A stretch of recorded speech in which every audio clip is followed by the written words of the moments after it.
More regions in Pakistan are beginning to rebel against Punjab. What we thought was a two-front war inside Pakistan has now become perhaps a four-front war. What are all the four fronts? Where are the things going right now? What is Shehbaz Sharif doing? What is Field Marshal doing? Where are things going to be? We'll know all about that in this monologue. I'm also trying to chase down one other story that has come out, which is that the Chinese ambassador was attacked in Quetta. We have still very sketchy details about it. I'm trying to get more information. I'll try and get that to you, and that might be in a separate monologue or a conversation with an expert. But this one is about where things stand today. Here we go. As always, a request to all of you to please like this video, and if you have not already subscribed to our channel, do subscribe to our channel. Rising insurgency and internal collapse in Pakistan.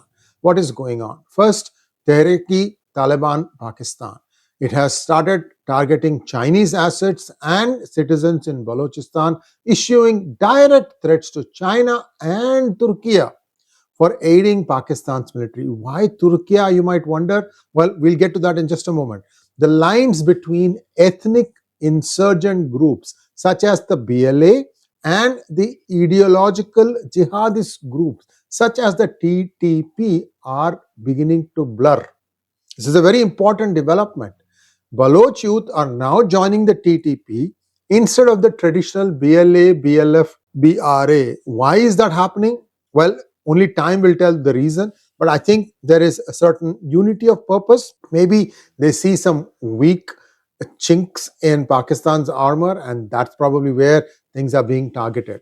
Now, the TTP is supporting Baloch fighters with weapons and tech post-Afghan Taliban takeover. We know that US left behind a lot of arms and ammunition. Now that is being taken out from the Bagram airbase and the other places where it was stored and being shared with the BLA and Baloch activists. This signals a dangerous evolution, shared weapons, training and technology leading to a unified front against the Pakistani state. We know that Afghanistan has stopped growing opium. It's a big blow to ISI, especially because it used to buy opium on the cheap from Afghanistan, process it within Pakistan, and control all the distribution routes. Especially the city of Karachi is something that comes to mind. They also tried to proliferate through Punjab, and then it leaves the shores through Tamil Nadu, and this is something that India is also beginning to crack down. So a lot of problems. ISI's cash cow is gone. I don't know what ISI is trying to do now. It is possible that they might be trying to go into Golden Triangle and do something, but there are already stakeholders there. Whether they will welcome ISI or not, that's another interesting question. So let's get back to what is happening with Pakistan and the collapse of state authority. TTP's regular ambushes and territorial gains have exposed the vulnerability of Pakistan's security apparatus. Footage from Bajaur and 𝗤𝗏𝗃 shows militants capturing military posts and seizing weapons. By the way, the list of references are given in the description section. As always, you'll get more information. In fact, there are a couple of videos also. We don't want to show it to you here, but you can go and click on those links and watch for yourself. Pakistani army is reportedly fleeing some areas, abandoning posts under TTP attacks. In tribal areas, locals now salute TTP fighters and block military convoys, indicating a total collapse in state authority. So that's the first one, TTP. The second one, Baloch, right? There are two. We'll come to that in just a moment. CPEC projects worth $20 billion are concentrated in Balochistan. We know that that's where the minerals are. That's what China is eyeing. They need to get it to Quetta, from where they're hoping to use the CPEC to take it into China. What the TTP is doing is, it is viewing China not as an economic partner, but as an occupying force exploiting local resources. Remember, Taliban has also joined CPEC. Somehow they have managed to I don't know, take the top leadership into confidence, the Chinese, and I think Taliban is also sold there. But on the ground, see, the Afghan Mujahideen fighters, they have a different mindset. You can't buy them with money. So this is going to be interesting what happens after this. Now, what is seeing on the ground is TTP and the local insurgents are directly targeting Chinese nationals and projects. These are escalating risks for China and its investments and personnel, especially in Balochistan. So how long will they pull out? That's one. Now, the second, which is the one that I started with, is the overlapping of these groups to form a united front, that is TTP, BLA and BLF. They are seeing now insurgencies in Khyber Pakhtunkhwa as well as Balochistan. The problem here is that wherever the attacks are happening, the number of people attacking appeared to be larger than expected, perhaps because of osmosis between this group to that group and that group to this group. So this has become a much bigger problem for Pakistan. Analysts warn Pakistan entering a multi-front insurgency death trap. These are two. There are two more that I need to address yet. Pakistan International Airlines flight to Dubai was cancelled due to lack of fuel. So now there is a fuel embargo in Pakistan. So this means that the economic collapse is well and truly on. In fact, we saw a Pakistani actress complaining that there is no water in the washrooms in Karachi International Airport. So there's a water problem too. How long will Pakistan be able to stand up to all these things? Passengers were stranded. This is back to PIA flight. Passengers were stranded and protesting. The public sector collapse is visible in the national airline. I don't know if you remember, a few months ago, one PIA flight was not allowed to take off from Malaysia because they had not paid their dues. And I think they confiscated the plane to recover the dues. So not only that, you're having widespread food shortages, inflation, and energy failures. All of this is compounding with the military failure. So basically, Pakistan is essentially tottering at this point of time.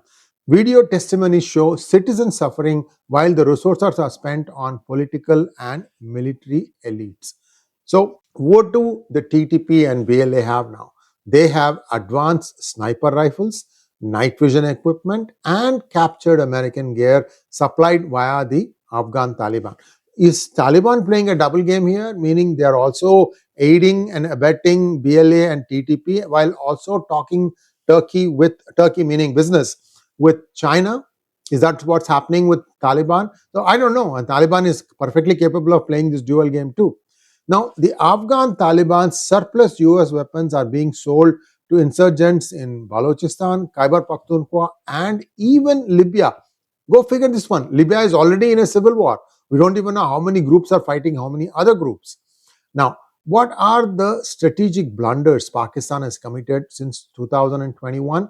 First one, its alignment with the Afghan Taliban post the US withdrawal.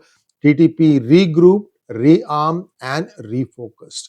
Pakistani generals, especially ISI's former chief Faiz Hamid, was seen publicly supporting Taliban factions. You remember that Chai party? Now, these same factions are now arming groups attacking Pakistan's military. What brought about this change? Well, it is believed that Faiz Hamid is a Pashtun, and the way the Pakistani army is treating him, these people don't like it. It is their way of extracting revenge from the Pakistani army. TTP support for Baloch insurgents increases Pakistani's operational fronts from 2 to 4. So we have now 4 areas: Sindh, South Punjab, Balochistan, and Khyber Pakhtunkhwa. Warnings are being ignored by the military establishment. They somehow keep sending their soldiers like cannon fodder, and they are the ones bearing the brunt of the wrath of all these 4-fronted attacks. The best part is many of these units are now openly challenging 𝗥𝗡𝗙 Munir to come and attack them, which means they are fairly confident of what they can do. Especially, remember the taking of the Jafar Express and then unloading all the passengers and then parking the train inside a tunnel. That was a huge deal. It's a very sophisticated operation that the BLA had carried out at that point of time. So the past commanders and insiders like Nasir Janjua are admitting that Pakistan has lost symbolic control over most of Balochistan a long time ago. Key state functions in tribal areas are deteriorating fast, and military propaganda is failing to suppress insurgent morale or public dissent. Now, the worst part is the media silence in the mainstream Pakistani media, which means Lahore. See, for many in Pakistan, their life begins and ends with Lahore and its surrounding areas. And now you are seeing the reality of this. Mainstream Pakistan media is refusing to admit that there is a forefront internal insurgency going on against Pakistan. Journalists and YouTubers who toe the ISPR line are being given preferential treatment. There are only a few YouTubers and bloggers who seem to be pointing out the reality of Pakistan, and most of them are not residing inside Pakistan. Go figure this out. This is really sad that people who show the reality, show the mirror to the Pakistani army, are no longer safe inside Pakistan. But video evidence of military gains keep surfacing online, undercutting state narrative. That is, army says everything is okay, then a video comes showing the army fleeing their units. The military's portrayal of itself as a savior is no longer resonating with the population. That is the big takeaway. The population, which used to think that their army will protect them, no longer thinks that way because they are seeing a lot of challenges. So there is the crisis of people wanting to secede from Pakistan. That's one problem. There's also economic collapse. There's also rising insurgency. There is fractured military morale and also loss of strategic depth. They're just, reacting from one crisis to another, lurching from one crisis to another. And they want to rebuild their nuclear strength. And they'll go with a begging bowl to all the rich Islamic nations first, and perhaps even to IMF, and perhaps they may even get some money, which again will be cut among 100 people, leaving very little for their real intended purpose. The convergence of jihadists and ethno-nationalist militancy empowered by foreign weapons flows, this has become a very potent mixture, and this has led to a lot of repression among the domestic population. And once you have repression forcible, then people start hating you. That's what is happening in Balochistan, and soon you'll start seeing the same thing happen in KPK as well as in Sindh, as well as in southern parts of Punjab itself. Strategic thinkers are giving the warnings, but who is the person who's in power? That is the Pakistani army. Are they listening? Is Field Marshal listening to what is going on? Thanks for watching. Please like, share, and subscribe to our channel. Don't forget to click on the bell button for notifications. Namaskar.